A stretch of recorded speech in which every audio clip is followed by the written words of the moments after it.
ሙሉ በሙሉ የጀርመንኛ ንግግር ወይም ስፕሬሽን ላይ ያተኮረው የሐሙስ የላይቭ ቲክቶክ ሴሽናችን እንግዲህ ባለፉት 2 ሳምንታት የተለያዩ ነገሮችን ነካክተናል።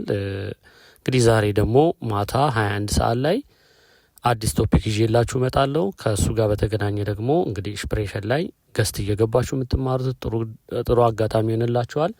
ውጭ ላይ ሆናችሁ በኮሜንትም በምንም ደግሞ አብራችሁ የምትማሩ ስህተቶችን ቼክ የምታደርጉ የሌሎች ስህተቶችን የምታርሙ ሰዎች እንግዲህ የምንማማርበትን ሴሽን እንግዲህ 21 ሰዓት ላይ ተገናኝተን እንቀጥላለን ማለት ነው።